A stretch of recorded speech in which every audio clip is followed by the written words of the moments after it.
The night was colder than usual, and the wind whispered secrets no one else could hear. In the ruins of what used to be her life, she sat alone on the cracked floor, staring at the ashes that had once held her home, her dreams, her safety. Everything she had loved, gone, reduced to smoke and dust. She traced her fingers over the cold remnants, her heart hollow. "God, did you even see me in all this?" she whispered, her voice breaking. Her eyes, red from endless tears, caught a glimmer in the ashes, faint, almost invisible, yet strange enough to make her stop breathing for a moment. It wasn't her imagination. A single spark of light danced across the gray heap, a flicker that seemed alive. The clock struck 2:22 a.m., a moment suspended between despair and hope. She blinked, and the spark didn't vanish. It grew,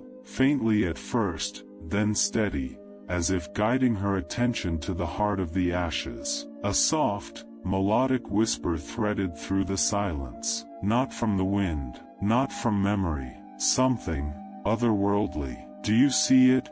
the voice asked, gentle, patient, yet unshakably present. Her breath caught. "See what?"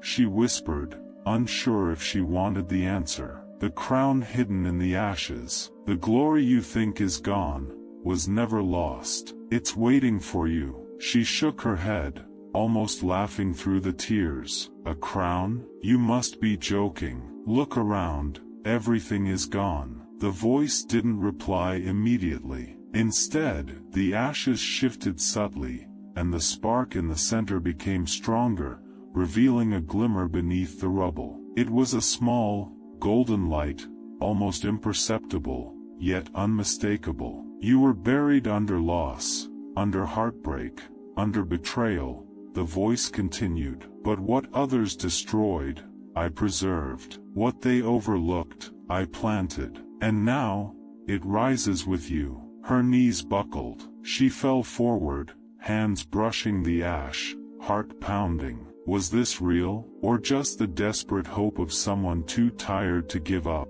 But as she touched the golden shimmer, warmth spread through her fingers, then up her arms, filling a void she thought would never end. And with it came a whisper stronger than before, yet soft like silk. "You are not forgotten. You are chosen. You are crowned, and it begins in the ashes." For the first time in years, she didn't feel small. She didn't feel broken. She felt watched, protected, called. And in that quiet, sacred moment, she understood, the ashes weren't the end. They were the altar of her awakening. She sat there for what felt like hours, her hands still hovering over the golden shimmer in the ashes. Every memory of loss rushed back. The nights she cried herself to sleep, the betrayal of people she once trusted, the moments she begged God for mercy and felt only silence in return. Each memory was a weight, pressing her down, but now something had shifted. Tears fell freely, but they were different this time. Not just grief, but recognition. Recognition that every tear, every heartbreak, every moment she thought she was alone, was part of something bigger. Her life hadn't ended in the ashes. It had been quietly forming, molding her into someone stronger than she knew.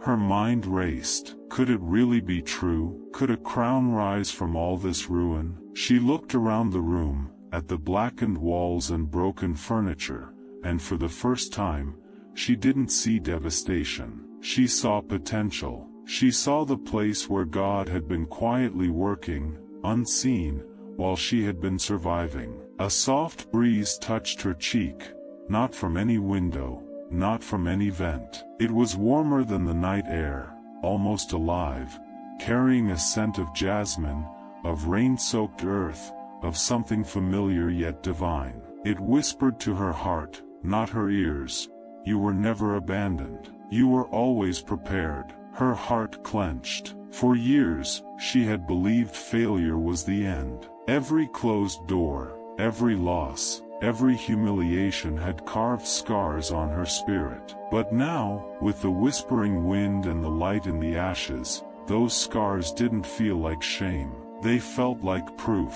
Proof that she had endured. Proof that she had been molded for something extraordinary. She sank onto the floor, head in her hands, and let herself weep, not from pain, not from anger, but from a deep, aching release. It was the release of someone who had carried the world on their shoulders alone, only to discover that the weight had been part of a design she couldn't yet see. Through the haze of tears, she looked at the golden light again. It wasn't just a flicker anymore. It pulsed with life, as if responding to her own heartbeat. And in that pulse, she began to hear a rhythm, a quiet song of destiny. Somewhere deep in her chest, hope stirred. The kind that doesn't shout, doesn't demand attention. It simply grows, quietly unstoppable. She realized then that she didn't have to fear the past anymore. She didn't have to hate what was lost. The ashes were not a tomb, they were a cradle. And within it, her crown was waiting. Her hands trembled as she touched it again, feeling warmth, weight, and promise. And in that moment, she whispered to herself, "I've been broken, but I am not finished. I've been buried, but I am not lost. I am rising." As the golden light continued to glow, something shifted in the room. It wasn't just warmth anymore.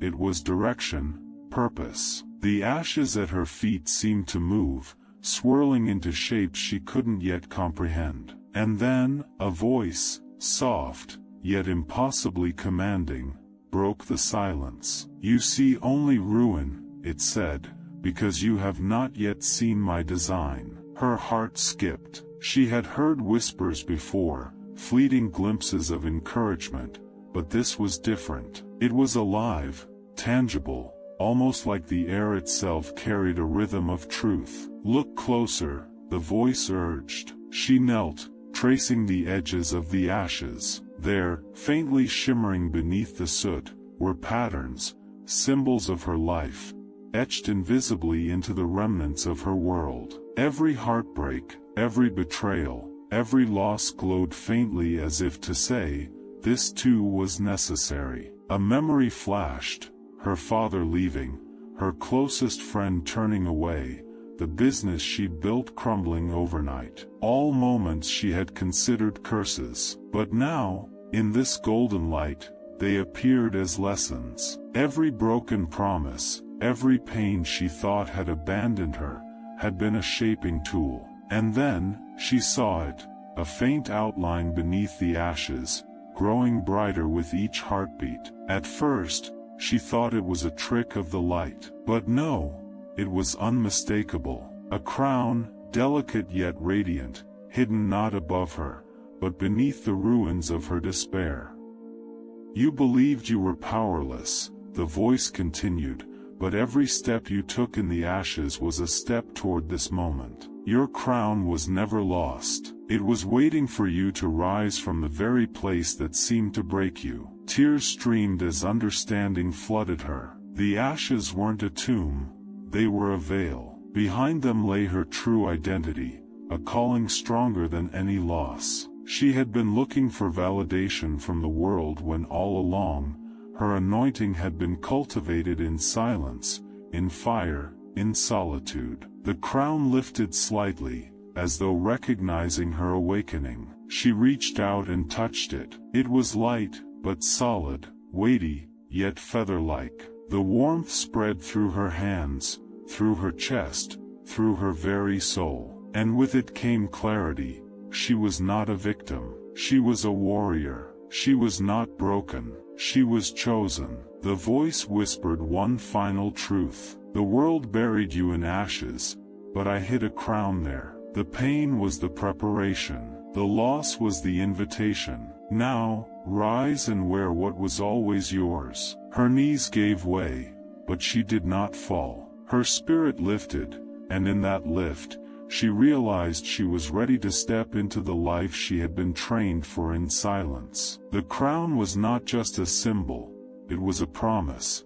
She would rise, she would reign, and she would inspire those still lost in their own ashes. Even as the crown's glow pulsed in her hands, doubt clawed at her mind. Years of pain and betrayal had left deep scars, scars that whispered, "You're not worthy, you'll never rise, the world will always break you." Her fingers trembled. She looked at the crown again, radiant and impossible, and asked aloud, "Why me? Why now? Why was I buried here when others soared without pain?" The voice answered softly, as though it had anticipated every question before she spoke it. "Because the crown must be earned, not given. You could not have worn it without understanding the weight of ashes, the cost of silence, and the strength of endurance. The world's rejection was my secret training ground." Tears welled as she sank to the floor. Her heart ached with the memory of every wound,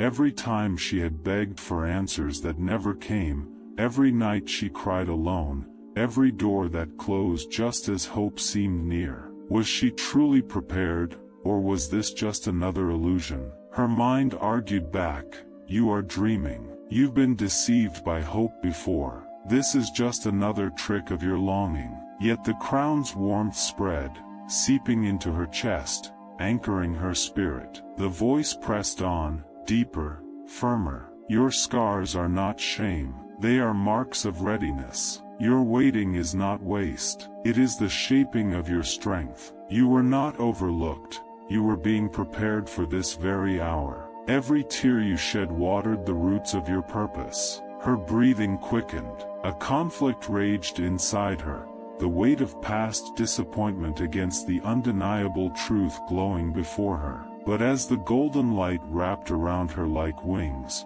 she realized something profound.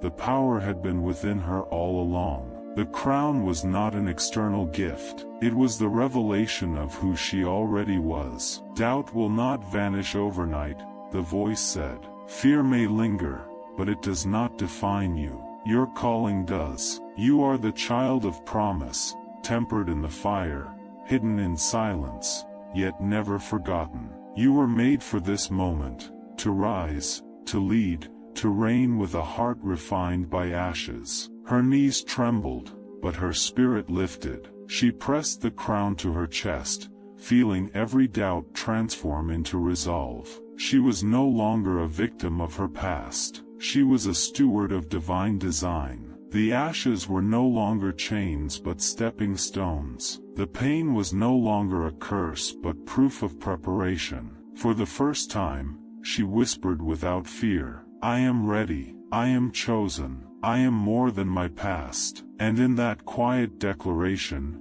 the room shifted. The golden light pulsed stronger, embracing her fully. The inner conflict remained, a shadow at the edge, but it no longer ruled her. She had seen the truth. She had felt the divine affirmation. The crown, the ashes, and her heart now aligned, and nothing could stop her rising. The crown's glow intensified, filling the room with golden light that seemed to pulse with the rhythm of her heartbeat. Every shadow of doubt, every whisper of fear, every memory of betrayal began to dissolve in that warm brilliance. She stood slowly, crown in hand, feeling the weight not as a burden but as a call, a responsibility that she had been shaped to carry. A deep, resonant voice spoke again, more powerful now, vibrating through her bones. "Rise, child of the ashes. You have walked through fire, carried grief, and faced the silence. Now, step into your destiny. What was meant to break you has made you unshakable." The crown is not only a symbol of honor, it is proof that pain is never wasted, and loss is never final. Her tears fell freely, but now they were tears of release. The years of loneliness, of rejection, of feeling unseen, all of it melted away. The ashes at her feet no longer represented destruction but fertility, the soil where her true purpose had been quietly growing. She lifted the crown above her head, and in that moment, the light around her seemed to expand beyond the walls of her small room, spilling into the city, reaching invisible hearts, touching invisible lives. She felt a wave of peace, strength, and clarity wash over her. For the first time, she understood the divine pattern woven through her struggles. Every setback, every closed door, every tear had been a stitch in a tapestry designed by a hand far greater than her own. The voice spoke one final time, tender yet powerful. Remember this night. Remember that you were never abandoned. You were hidden, prepared, and destined. Walk forward with courage, knowing the crown you wear is not just for you. It is for those who will witness your light, for those who will be healed by your story, for those who will find hope in your eyes. Her heart swelled with gratitude. She placed the crown gently on her head, feeling it settle as if it had been waiting for her all along. Every scar she bore felt sanctified. Every wound had become a lesson. Every moment of doubt transformed into the fuel for her faith. She whispered softly, "I am more than my pain. I am chosen. I am crowned. I am alive in purpose." The light dimmed slowly, leaving behind a warmth that would never fade. The ashes at her feet glimmered faintly, a reminder that even the lowest valleys can birth the highest crowns. And as she stepped out into the new day, her spirit radiant and unbroken, she knew with certainty, she had risen. The crown hidden in the ashes was no longer a secret, it was her living testimony, a viral reminder that God's restoration always comes in His perfect timing.